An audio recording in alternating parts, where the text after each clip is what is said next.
सच्चिदानन्दरूपाय विश्वोत्पत्त्यादिहेतवे तापत्रयविनाशाय श्रीकृष्णाय वयं नमः।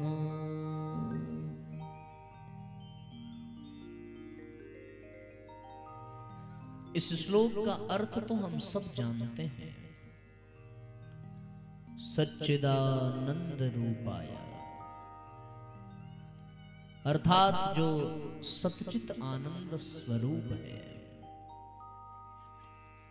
विश्वोत्पत्त्यादि हेतवे, जो सारी सृष्टि और सारे जगत को उत्पन्न करने वाला है, बनाने वाला है।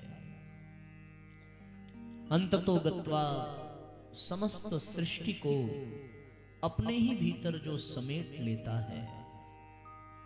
तापत्रय विनाशाय, हमारे जीवन के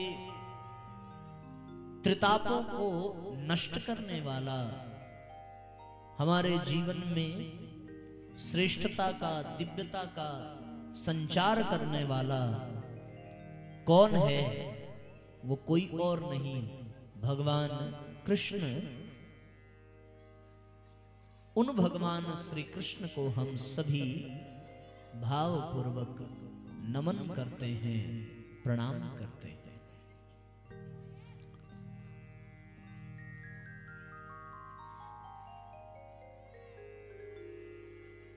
एक बड़ी महत्वपूर्ण बात यह है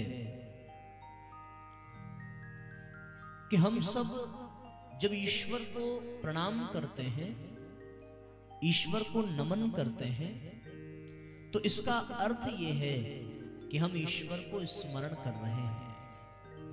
उनकी याद आई तो उनकी महिमा जानकर, उनके प्रभाव को, उनके प्रताप को, उनकी कथा और उनकी लीलाओं को याद करके हम उनको प्रणाम करते हैं। अगर स्मरण न आवे और उनके विषय में हम लोग न जाने तो फिर प्रणाम करेंगे ही क्यों? क्योंकि हम सब जब यहाँ बैठे हैं तो ऐसा नहीं है कि हम लोगों ने देखा है भगवान को इसलिए प्रणाम कर रहे हैं। देखा तो नहीं है, सुना है, और सुना जो है भगवान की कथाओं में, भगवान की लीलाओं में, तो उनके विषय में कुछ जाना है। अनुभव भले न किया हो पर जान गए कि ये बहुत कृपा करने वाले हैं, बहुत सामर्थ्यवान हैं और हमारे पाप ताप को मिटाने वाले हैं, इसलिए हम प्रणाम करते हैं। पर प्रश्न ये है कि यदि वो पाप ताप को मिटाने वाले हैं, तब तो फिर इस संसार में उनको प्रणाम करने वाले प्रत्येक व्यक्ति के जीवन में कोई भी पाप ताप शेष न रहता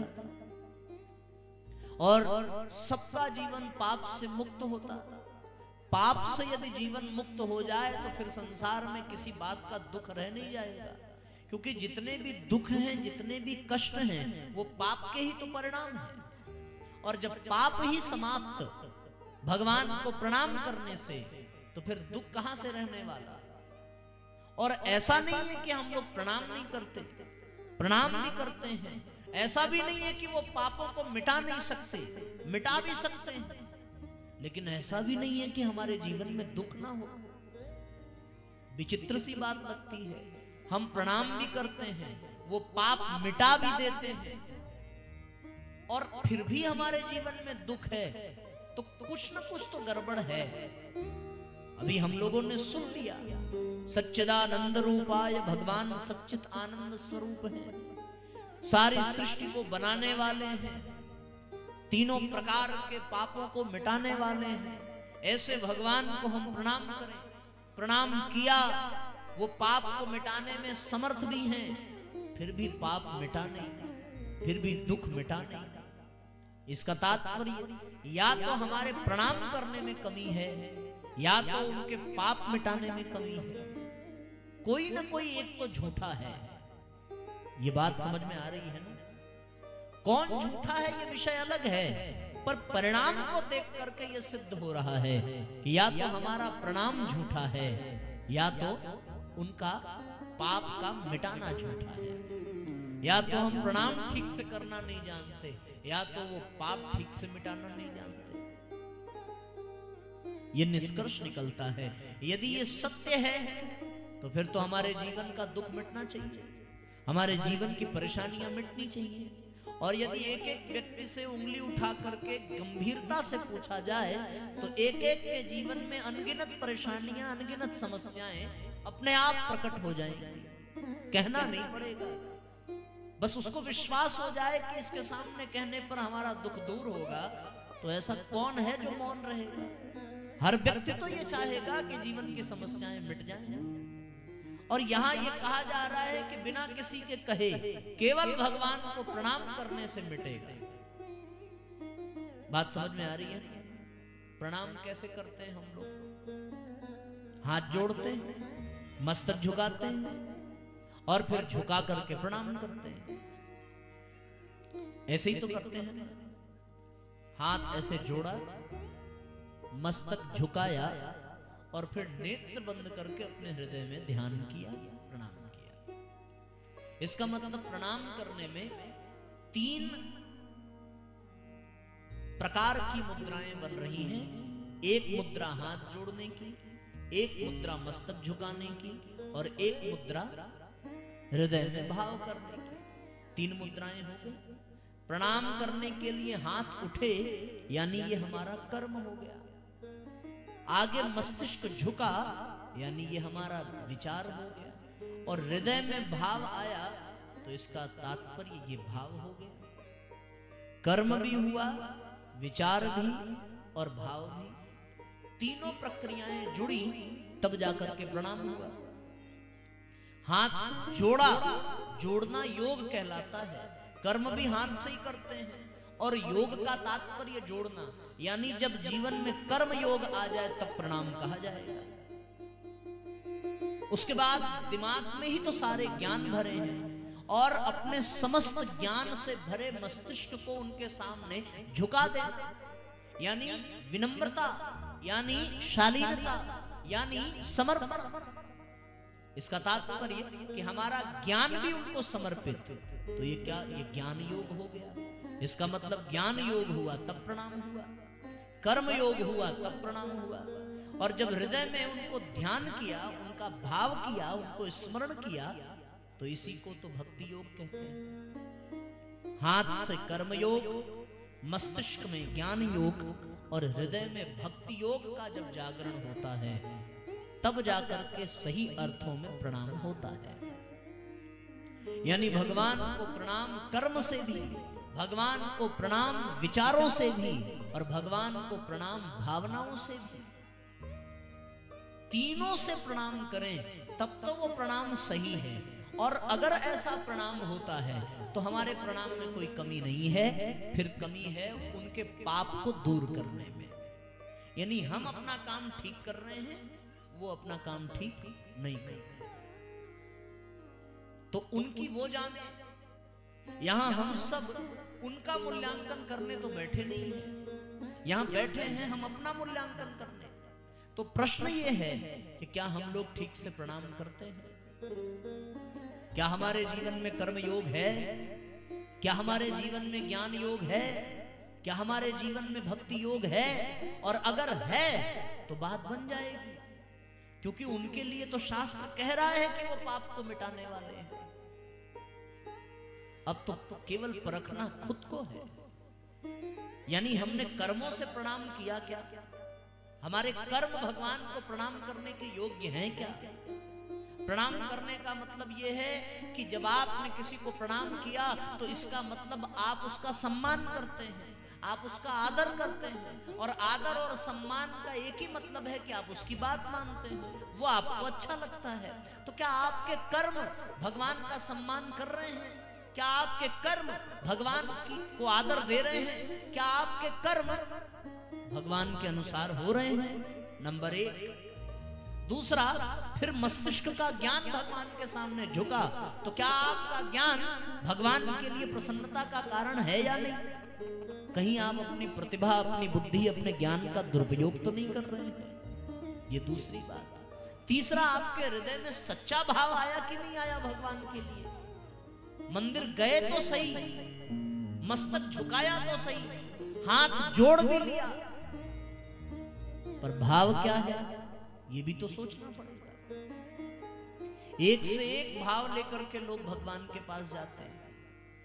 एक आदमी ने भगवान की बड़ी कठोर साधना की और साधना करने के पश्चात प्रसन्न किया तो भगवान प्रकट हुए।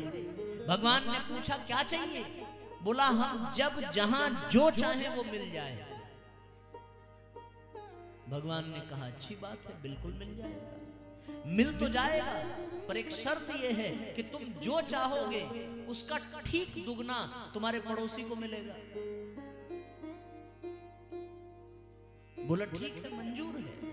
लौट करके घर आया, हृदय में गाड़ी पाने का भाव आया, पड़ोसी को 2 गाड़ियां मिल गई। मकान चाहा तो पड़ोसी को 2 मकान मिला। अब तक तो भाव शुद्ध था, पर अब भाव में न जाने कहां से विकृति आ गई कि हे भगवान ये तो हमेशा हमसे आगे है। और उसी भाव से फिर उसने भगवान से मांगा कि प्रभु हमारे घर के सामने एक बड़ा सा कुआं बन जाए। पड़ोसी के यहाँ 2 कुआं बन गया। फिर उसने कहा कि प्रभु हमारी एक आंख फूट जाए। पड़ोसी की दोनों फूट गई। सोचा अब तो किसी कुएं में गिरेगा। अगर ऐसा भाव लेकर के हम प्रणाम कर रहे हैं फिर तो ये प्रणाम नहीं है। फिर रह जाती है ज्ञान की बात। तो हम कौन सा ज्ञान लेकर के भगवान के पास जा रहे हैं और सौदा कर रहे हैं? प्रभु हमारे बेटी का विवाह हो गया तो हम 5 किलो लड्डू चढ़ाएंगे। क्या आपको कोई 5 किलो लड्डू दे और आप किसी की बेटी का विवाह 5 किलो लड्डू में करा सकते हैं? गजब की सौदेबाजी हो गई भगवान के साथ। ये तो व्यापार हो गया कि आप ये करो तो इसके बदले में हम करेंगे। लोगों ने व्यापार किया भगवान के साथ कि प्रभु हमारा ये काम बने तो हम आपका मंदिर बनवा देंगे। क्या भगवान को मंदिर की जरूरत है? हम लोगों ने व्यापार किया कि प्रभु ये काम बन गया तो हम आपकी कथा करा देंगे। क्या तुम कथा नहीं कराओगे तो भगवान की कथा रुक जाने वाली है? कल्पना करने की बात है। तो क्या इस विचार के साथ हमने प्रणाम किया कि हमारा ये काम हो जाता तो हम भंडारा करवा देते, जगराता करवा देते, भजन संध्या करवा देते, कीर्तन करवा देते। और अब रह गई बात कर्म की। तो आजकल के कर्म को देख करके हम क्या अनुमान लगावें? क्योंकि कर्म तो दिखता है, विचार नहीं दिखता, भाव नहीं दिखता। किसके मन में कौन सा भाव है ये आप नहीं जान सकते, विचार नहीं जान सकते जब तक वो बोले ना, जब तक वो कोई व्यवहार ना करे। पर उसका कर्म तो दिखता है। तो कर्मों को देख करके हम स्पष्ट समझ सकते हैं कि क्या हमारे कर्म भगवान को प्रणाम करने के लायक हैं कि नहीं है।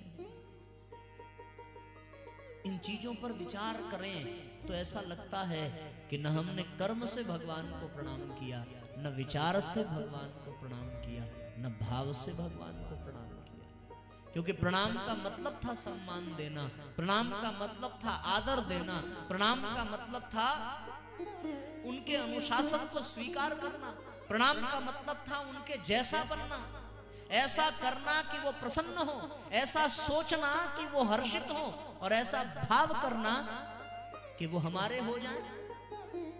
पर ये स्थिति बनी नहीं।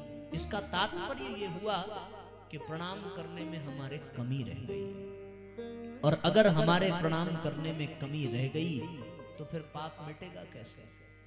फिर तो वो चाह करके भी मिटा नहीं सकते, फिर तो वो कहां मिटा पाएंगे? भगवान हमसे आपसे ज्यादा बेचैन है। इसलिए बेचैन है कि उनसे हमारा दुख, हमारा दर्द देखा नहीं जाता। जिस प्रकार संतान के कष्टों को उसके माता पिता नहीं देख सकते, किंतु यदि संतान नालायक हो और वो रोज शराब पी करके घर आवे और शराब के नशे में वो कभी नाली में गिर पड़े, कभी दीवार से टकरा जाए, लोगों से मारपीट कर ले। ये दुख किसी माँ बाप को बर्दाश्त नहीं होता, लेकिन माँ बाप को खून का घूंट पी करके बर्दाश्त करना पड़ता है। उसी प्रकार भगवान ये नहीं चाहता कि हम पाप, पीड़ा और पतन से परेशान हो, लेकिन भगवान को भी खून का घूंट पी करके बर्दाश्त करना पड़ता है, केवल इसलिए क्योंकि आज हमारे कर्म में दोष है, विचार में दोष है, भाव में दोष है। हम कथा में भी आकर के बैठे तो स्वार्थ का भाव लेकर के, हम सत्संग में भी गए तो निकृष्ट विचारों को लेकर के, हमने कोई सेवा का कार्य भी किया तो केवल प्रदर्शन करने के लिए।